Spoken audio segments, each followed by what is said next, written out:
शिव पुराण रुद्र संहिता में सज्जनों आज आपको सती को शिव से वर की प्राप्ति तथा भगवान शिव का ब्रह्मा जी को दक्ष के पास भेजकर सती का वर्ण करना ये कथा आपको बताऊंगा। सज्जनों आपसे विनम्र निवेदन है कि आप इस चैनल को लाइक एंड सब्सक्राइब जरूर करें। भगवान शिव आपका कल्याण करें। सुनिए। सती को शिव के वर की प्राप्ति था भगवान शिव का ब्रह्मा जी को दक्ष के पास भेजकर सती का वर्ण करना। ब्रह्मा जी कहते मुने उधर सती ने अश्वरी मास के शुक्ल पक्ष की अष्टमी तिथि को उपवास करके भक्ति भाव से सर्वेश्वर शिव का पूजन किया। इसी प्रकार नंदा व्रत पूर्ण होने पर नवमी तिथि को दिन में ध्यान मग्न हुई सती को भगवान शिव ने प्रत्यक्ष दर्शन दिया। उनका श्री विग्रह सर्वांग सुंदर एवं गौर वर्ण का था। उनके 5 मुख थे और प्रत्येक मुख में 3-3 नेत्र थे। भाल देश में चंद्रमा शोभा दे रहा था। उनका चित्त प्रसन्न था और कंठ में नील चिन्ह दृष्टि गोचर होता था। उनके 4 भुजाएं थी। उन्होंने हाथों में त्रिशूल ब्रह्म कपाल वर तथा अभय धारण कर रखे थे। भस्ममय अंगराग से उनका सारा शरीर उदासित हो रहा था। गंगा जी उनके मस्तक की शोभा बढ़ा रही थी। उनके सभी अंग बड़े मनोहर थे। वे महान लावण्य के धाम जान पड़ते थे। उनके मुख करोड़ों चंद्रमाओं के समान प्रकाशमान एवं आहाद जनक थे। उनकी अंकांति करोड़ों कामदेवों को तिरस्कृत कर रही थी तथा उनकी आकृति स्त्रियों के लिए सर्वदा ही प्रिय थी। सती ने ऐसे सौंदर्य माधुर्य से युक्त प्रभु महादेव जी को प्रत्यक्ष देकर उनके चरणों की वंदना की। उस समय उनका मुख लज्जा से झुका हुआ था। तपस्या के पुंज का फल प्रदान करने वाले महादेव जी उन्हीं के लिए कठोर व्रत धारण करने वाली सती को पत्नी बनाने के लिए प्राप्त करने की इच्छा रखते हुए भी उनसे इस प्रकार बोली। महादेव जी ने कहा, उत्तम व्रत का पालन करने वाली दक्ष नंदिनी, मैं तुम्हारे इस व्रत से बहुत प्रसन्न हूँ, इसीलिए कोई वर मांगो। तुम्हारे मन को जो अभिष्ट होगा वही वर मैं तुम्हें दूंगा। ब्रह्मा जी कहते हैं, मुनि जगदीश्वर महादेव जी यदि भी सती के मनोभाव को जानते थे तो भी उनकी बात सुनने के लिए बोले कोई वर मांगो, परंतु सती लज्जा के अधीन हो गई थी। इसीलिए उनके हृदय में जो बात थी उसे वह सरल शब्द में कह न सकी। उनका जो अभिष्ट मनोरथ था वह लज्जा से आच्छादित हो गया। प्राणवल्लभ शिव का प्रिय वचन सुनकर सती अत्यंत प्रेम में मग्न हो गई। इस बात को जानकर भक्त वत्सल भगवान शंकर बड़े प्रसन्न हुए और शीघ्रतापूर्वक बारंबार कहने लगे, वर मांगो वर मांगो। सत्पुरुषों के आश्रय भूत अंतर्यामी शंभु सती की भक्ति के वशीभूत हो गए थे। तब सती ने अपनी लज्जा को रोककर महादेव से कहा, वर देने वाले प्रभु, मुझे मेरी इच्छा के अनुसार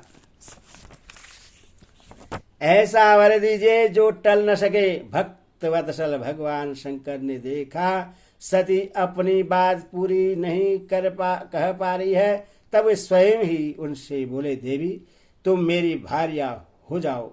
अपने अभिष्ट फल को प्रकट करने वाले उनके इस वचन को सुनकर आनंदमग्न हुई सती चुपचाप खड़ी रह गई, क्योंकि वे मनोवांछित वर पा चुकी थी।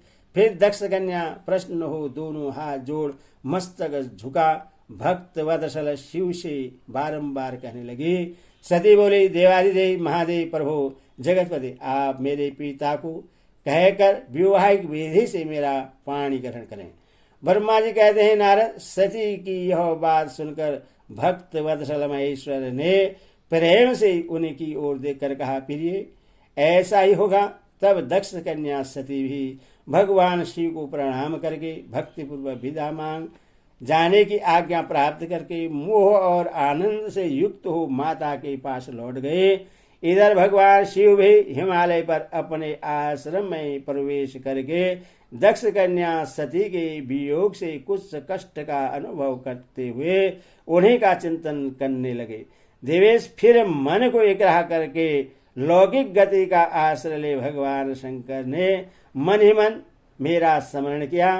त्रिशूलधारी महेश्वर के स्मरण करने पर उनकी सिद्धि से प्रेरित हो मैं तुरंत ही उनके सामने जा खड़ा हुआ।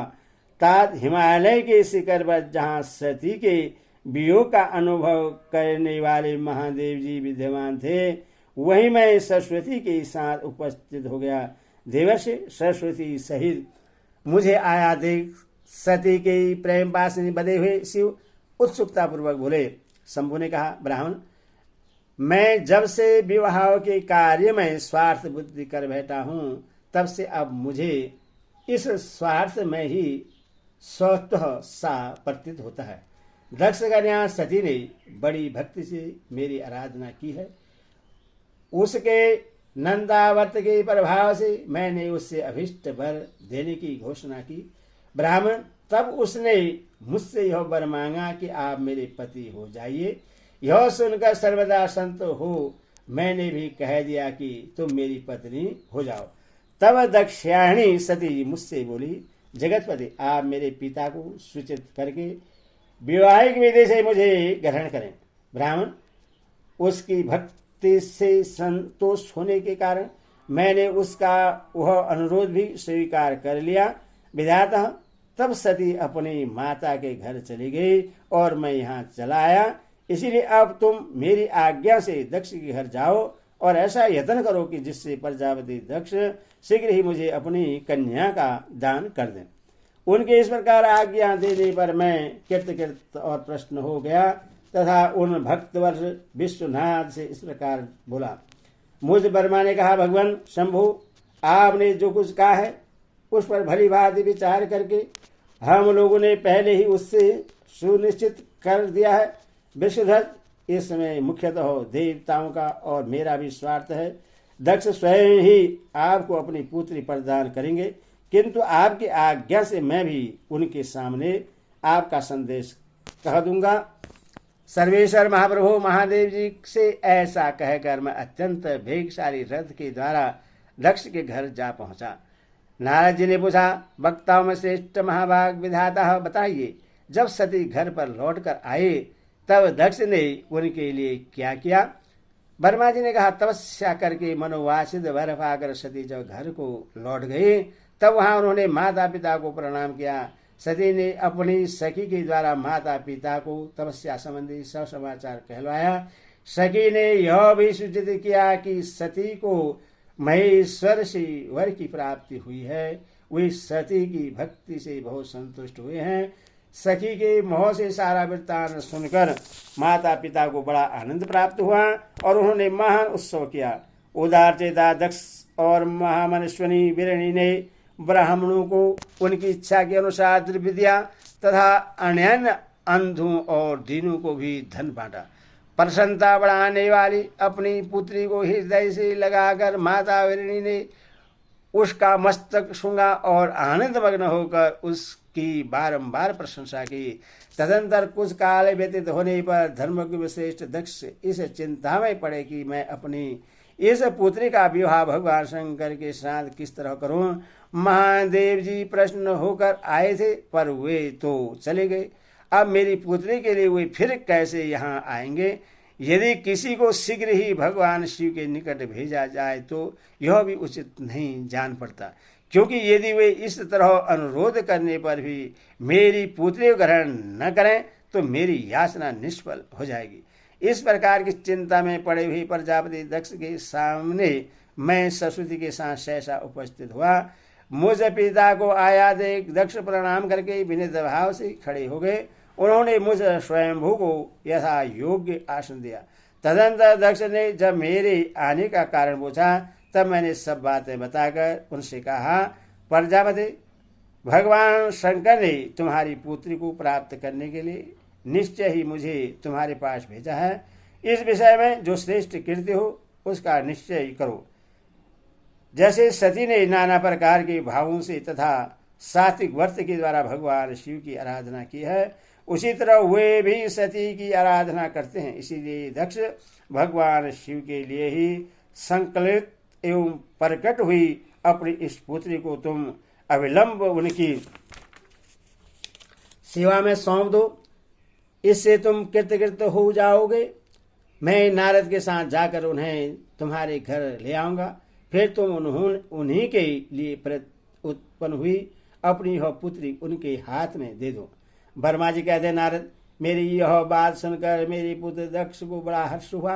वे अत्यंत प्रसन्न होकर बोले, पिताजी ऐसा ही होगा मुने। तब मैं अत्यंत हर्षित हो वहां से उस स्थान को लौटा जहां लोग कल्याण में तत्पर रहने वाले भगवान शिव बड़ी उत्सुकता से मेरी प्रतीक्षा कर रहे थे। नारद, मेरे लौट आने पर स्त्री और पुत्र सहित प्रजापति दक्ष भी पूर्ण काम हो गए। वे इतने संतुष्ट हुए मानो अमृत पीकर अखा गए हों। ओम नमः शिवाय, ओम नमः शिवाय।